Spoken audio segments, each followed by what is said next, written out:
Topping up your SRS and CPF are great ways to reduce your income tax while saving up for your retirement. Obviously, if you have enough money, you should top up to both SRS and CPF since it lets you save more tax. But the question is, if you have limited savings, which should you top up first? That's why in this video, we'll be going through the pros and cons of each option to see which is the best method for you. But before I start, do join my 7,000 members Telegram chat group to discuss or ask any questions that you may have. Alright, before you even look at ways to reduce income tax, make sure that you do not need the cash that you are setting aside for retirement, yeah? For example, maybe you are saving up for a home down payment, wedding, or a home renovation, or maybe you are too poor and can't even afford to buy a chai fan. In that case, save up your money first. Have at least 6 months of emergency savings and optimize your expenses before you do any tax planning. Then, once you're ready, the next thing to do is to look at your current income tax brackets. For example, if you are in the lowest 2 income tax brackets, tax relief may not be a priority since you don't get much tax savings anyway. Save what tax?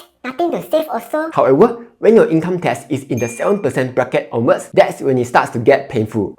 Only then it makes sense to start saving on taxes. Okay, so how this CPF and SRS top up thing works is that you will get $1 of tax relief for every dollar that you top up. But the part that gets many people confused is that they think that they will save $1 of taxes for every $1 they top up. It's not like that, yeah. Instead, the part that you are reducing is your taxable income. Let me explain. So let's say you are earning 80k now. You'll be in the 7% tax bracket, right? By topping up $5,000 to SRS or CPF, your taxable income will go down to 75k. So 7% of 5k means you just save $350 in taxes. In some cases, you can even bring down your income tax rate to a lower bracket. For example, from paying 11.5% tax down to 7%, or from paying 15% down to 11.5%. Okay, now you know how this works. Let's talk about topping up to SRS first. SRS or Supplementary Retirement Scheme is a voluntary scheme to encourage saving for retirement and is meant to complement your CPF savings. And the cool thing about SRS is that when you eventually withdraw your SRS money during retirement, only 50% of the withdrawal are taxable. However, the issue with SRS is that the SRS account only gives a tiny 0.05% interest. So if you want to get a higher return,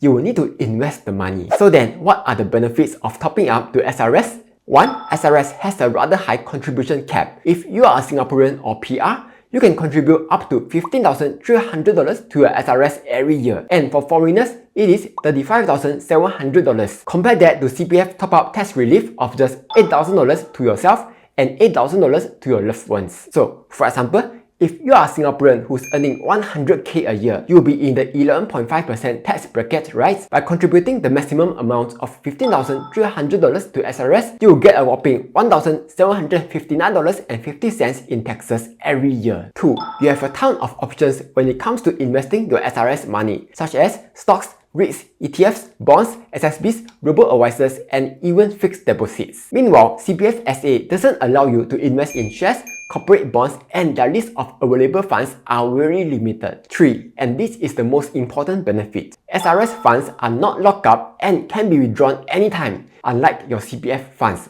which are locked up until you become old Apet or old Ama and will only start payouts when you turn 65. So SRS is good if you wish to get back your funds early, like maybe you want to achieve financial independence and retire in your 40s, or maybe you suddenly need some cash. In that case, you can withdraw from SRS as your emergency funds. However, there are some downsides for contributing to SRS. 1. If you don't invest your SRS funds and let it sit there like a lazy bum earning that 0.05% interest, the money will get eaten up by inflation. And you might end up being unable to retire properly. 2.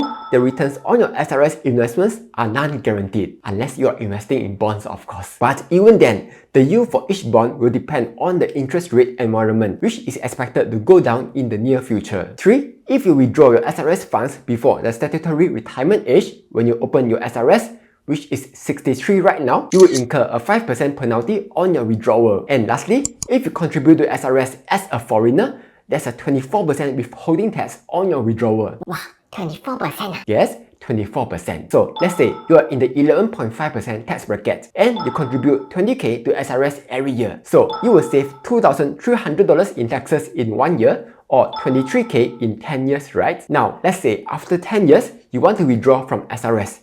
you have 250k in your SRS when you withdraw. 50% of this is subjected to 24% withholding tax. So you will end up paying 30k in withholding tax. When compared to the 23k in taxes that you save, you are still worse off overall. On the other hand, let's say you are earning a much higher income and you are in the 15% tax bracket. You contribute the maximum $35,700 into SRS each year. You save $5,355 of taxes in 1 year or $53,550 in taxes in 10 years. Now, let's say you have 400k in your SRS when you withdraw. Only 50% of that will be subject to the 24% withholding tax. So you'll be paying 48k in withholding tax, which is less than the $53,550 in taxes that you saved. So as you can see, if you are a foreigner, you will need a high salary in order for it to make sense to contribute to SRS. Quick pause. With Tiger Broker's latest welcome promotion, you will stand to receive rewards of up to $3,600. Here's how. First, when you fund your account with a minimum of $1,500 within 7 days of first deposit, you will earn a $6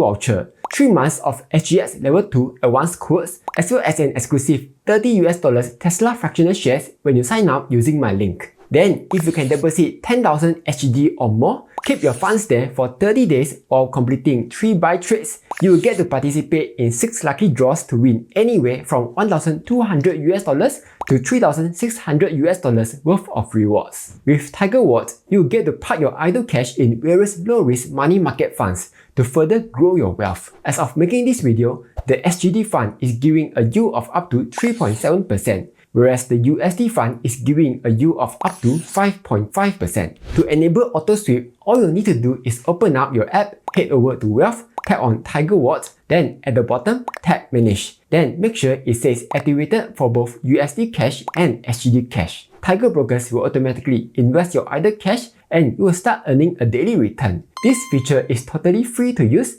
and you can instantly use the money to purchase stocks whenever opportunity arises. So if you are interested, you can sign up to Tiger Brokers using my link down below. With that being said, let's get back to the video. Now, let's move on to the second option, topping up to CPF. You can receive up to $8,000 of tax relief when you make a CPF cash top-up to yourself and up to another $8,000 when you make a cash top-up to your loved ones. So that's 16k of tax relief from CPF top-ups every year. Also, just in case you're wondering, loved ones means your parents, parents-in-laws, grandparents, grandparents-in-law, spouse and siblings. So even though you can still top up to your friends, beer kakis or extended relatives CPF, since they are not officially your loved ones, you won't qualify for tax relief, yeah? There are 2 ways of topping up that will qualify for the $8,000 tax relief. 1. Topping up to your MediSave account, or also known as voluntary contribution to MediSave account, where you can top up to the prevailing basic healthcare sum, which is $71,500 this year. Or 2. Topping up to a special account or retirement account, or also known as retirement sum top-up scheme, where you can top up to the prevailing full retirement sum, which is $205,800 this year. Okay, here are the benefits of using this method. 1.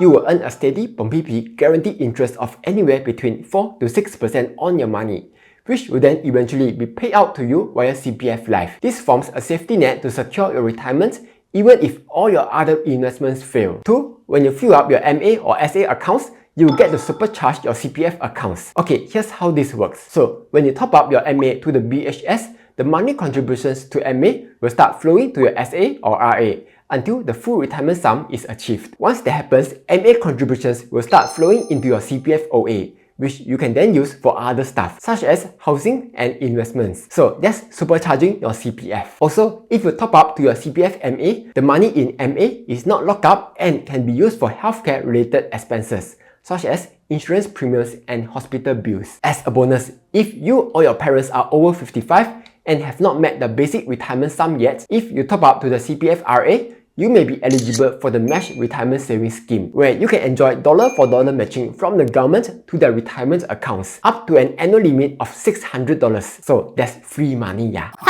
Then from 2025 onwards, this annual limit will be further increased to $2,000 per year, with a 20k lifetime cap. Though, in return, cash top-ups that attract the MRSS matching grant will no longer qualify for tax reliefs starting 2025. Lastly, after you turn 55, any amount above the FRS can be withdrawn. Or if you have pledged a property any amounts above the BRS can be withdrawn. But if you choose not to withdraw the money, the funds will stay in your CPF OA, earning a rather decent 2.5% interest, which you can withdraw anytime, like an ATM. As for the downside, while topping up your CPF is attractive, these top-ups are irreversible, and there is no early withdrawal for your SA and RA funds. There's limited options for investing your CPF SA funds, and the 4 to 6% returns offered by CPF are lower compared to what you can potentially get by investing your SRS money. And lastly, just remember that CPF is subject to policy risk, aka the rules can be changed anytime, as seen by recent announcements. So which should you top up first? For foreigners, you do not have CPF,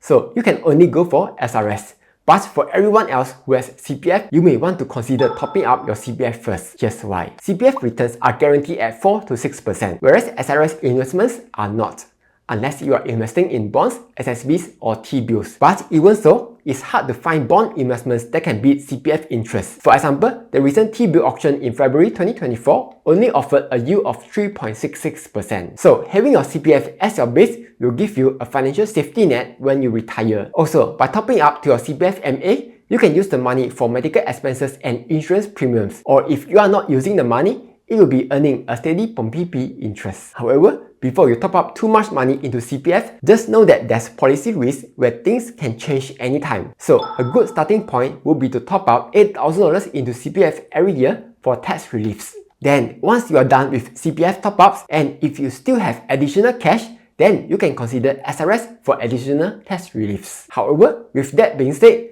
if you are planning to retire early, topping up to SRS first can also be a viable option, even with the 5% penalty. Here's why. Let's say you are currently earning 100k and you are in the 11.5% tax bracket. By contributing the maximum of $15,300 to SRS, you will save $1,759.50 in taxes, right? Now, let's say you turn 40 and have 200k in your SRS. You wish to retire early as a young APEC.